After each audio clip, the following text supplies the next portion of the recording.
ریاست ہے تو سیاست ہے، خدا نہ خواستہ ریاست نہیں تو کچھ بھی نہیں۔ ہماری پالیسی صرف اور صرف پاکستان ہے۔ Army chief general Syed Asim Munir کی خیبر پختونخوا کے سیاسی قائدین سے بات چیت۔ سپہ سالار نے واضح کیا کہ افغانستان کے ساتھ اختلاف صرف فتنہ الخوارج کی وہاں موجودگی اور سرحد پار سے پاکستان میں دہشت گردی پھیلانے پر ہے، اور اس وقت تک رہے گا جب تک وہ اس مسئلے کو دور نہیں کرتے۔ نیشنل ایکشن پلان پر سب پارٹیوں کا اتفاق حوصلہ مند ہے، مگر اس پر تیزی سے کام کرنا ہوگا۔ دہشت گردی کے خلاف سب کو بلا تفریق کھڑا ہونا ہوگا۔ متحد ہو کر چلیں گے تو صورتحال جلد بہتر ہو جائے گی۔ عوام اور فوج کا خاص رشتہ ہے، اس رشتے میں خلیج کے لیے جھوٹا بیانیہ بیرون ملک سے چلایا جاتا ہے۔ انسان خطا کا پتلا ہے، ہم سب غلطیاں کرتے ہیں، لیکن ان غلطیوں کو نہ ماننا اور سبق نہ سیکھنا اس سے بھی بڑی غلطی ہے۔ پاکستان کے کسی بھی علاقے میں فتنہ الخوارج کی عملداری نہیں۔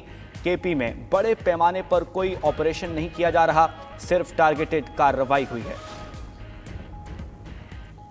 بنگلہ دیشی افواج کے پرنسپل سٹاف آفیسر کا دورہ Pakistan. I S P R کے مطابق لیفٹیننٹ جنرل قمر الحسن نے جی ایچ کیو میں آرمی چیف عاصم منیر سے ملاقات کی۔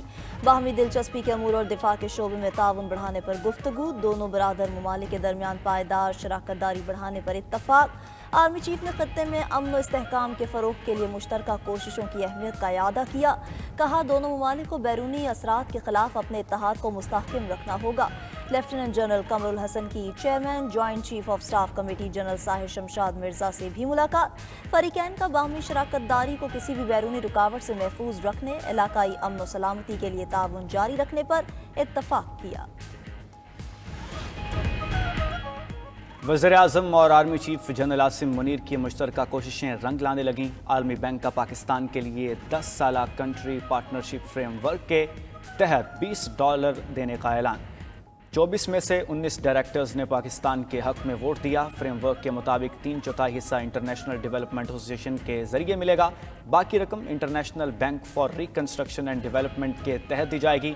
مخصوص اہداف میں ٹیکس ریونیو کو جی ڈی پی کے 15% سے زائد کرنا، قابل تجدید توانائی کی صلاحیت میں 10 گیگا واٹ کا اضافہ، 12 ملین طلبہ کو معیاری تعلیم اور 50 ملین افراد کو صحت کی سہولیات فراہم کرنا شامل ہیں۔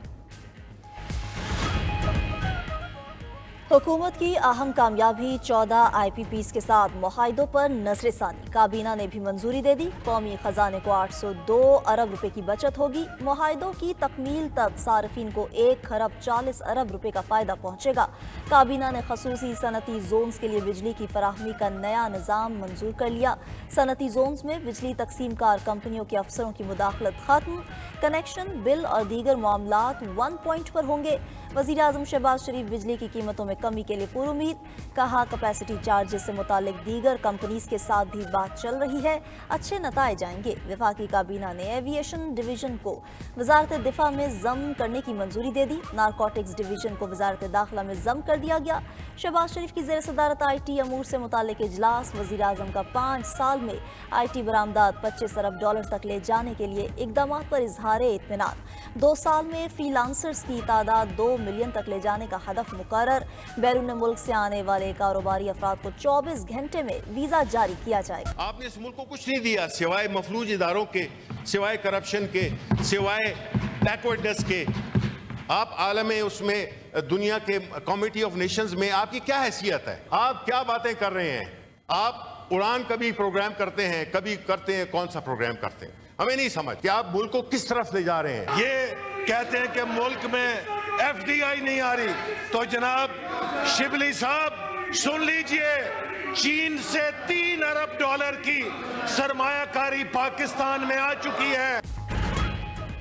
سینٹ میں حکومتی اور اپوزیشن ارکان کے ایک دوسرے پر وار۔ سینیٹر شبلی فراز نے کہا کہ 1 سال میں سیاسی استحکام آیا، نہ معیشت میں بہتری۔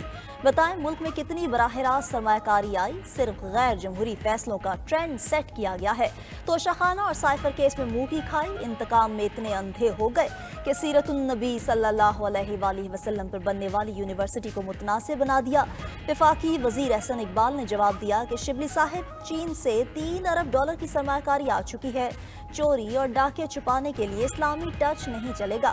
مسئلہ القادر ٹرسٹ کا نہیں، 190 ملین پاؤنڈ کا ہے جو قومی خزانے کے بجائے دوست کے اکاؤنٹ میں گیا۔ وزیر قانون اعظم نذیر طارڑ نے کہا کہ شہزاد اکبر نے برطانیہ میں نواز شریف کے بیٹے کے خلاف انکوائری کروائی۔ NCA نے نواز شریف کے بیٹے کو کلیئر کیا، یہ لوگ خود اس میں پھنس گئے۔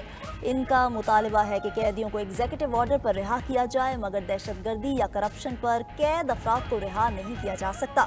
وزراء کی تقریر کے دوران اپوزیشن کا شور شرابہ، سینٹ سے واک آؤٹ کر دیا۔ بانی پی ٹی آئی آگ لگانے نہیں، عوام کو حقوق دینے اور عدلیہ کو آزاد کرانے کے لیے باہر آئیں گے۔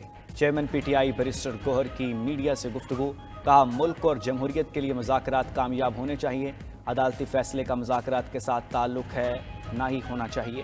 مذاکرات کے لیے کارکنوں کی رہائی اور کمیشن کا قیام دو نکات ہیں، اپنے مطالبات سے پیچھے نہیں ہٹے۔ علیمہ خان بولی بانی پی ٹی آئی چاہتے ہیں سزا سنائی جائے، اس کے بعد ہم ہائی کورٹ میں جائیں گے۔ بانی پی ٹی آئی تمام کیسز کا سامنا کرنے کے لیے تیار ہے۔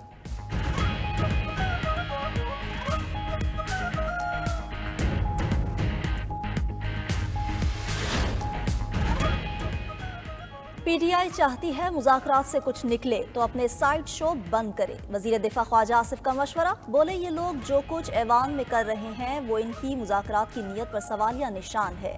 وزیر اعلیٰ خیبر پختونخوا کی سرکاری حیثیت میں روابط کو بڑھا چڑھا کر پیش کیا جاتا ہے۔ سینیٹر عرفان صدیقی نے کہا کہ تحریک انصاف کے تحریری مطالبات آنے کے بعد ہماری 7 جماعتیں اپنا ان پٹ دیں گی، وکلا سے بھی مشاورت ہوگی، وقت لگے گا مگر اتنا نہیں جتنا انہوں نے لگایا۔ وزیر اعظم کے مشیر رانا ثناء اللہ نے کہا کہ جوڈیشل کمیشن پر ہم قیادت اور اتحادی جماعتوں سے مشاورت کر کے جواب دیں گے۔ پارلیمان یا اجلاسوں میں اختلاف رائے ہونا غلط بات نہیں، تلخ باتیں ہوں گی تو تلخ جواب ملے گا۔ سپریم کورٹ کے آئینی بینچ میں ملٹری کورٹ سے متعلق کیس کی سماعت آج پھر ہوگی۔ گزشتہ روز سماعت کے دوران جسٹس حسن اظہر رضوی نے پوچھا، کیا 9 مئی کے واقعات میں کسی فوجی افسر کے ملوث ہونے پر ٹرائل ہوا؟ 9 مئی کو لوگ بغیر ہتھیاروں کے کور کمانڈر ہاؤس کیسے پہنچ گئے؟ لوگوں کا کور کمانڈر ہاؤس کے اندر جانا تو سیکیورٹی کی ناکامی ہے۔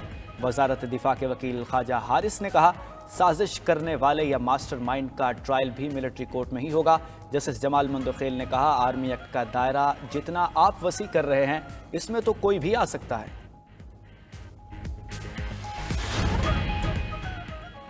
190 ملین پاؤنڈ کیس کا فیصلہ کیوں مؤخر ہوا؟ اہم وجوہات سامنے آ گئیں۔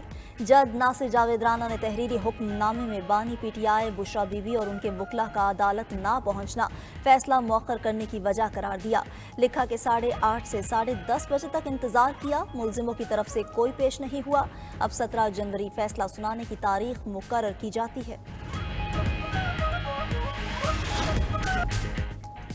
قومی ایئر لائن کا فرانس کے لیے پروازوں کے آغاز کا احمقانہ اشتہار، وزیر اعظم شہباز شریف نے تحقیقات کا حکم دے دیا۔ سینٹ میں وقفہ سوالات میں نائب وزیر اعظم اسحاق ڈار نے بتایا، آئیفل ٹاور کے قریب جہاز کے ساتھ وہ قابل تشویش ہے کہ نیشنل ہائی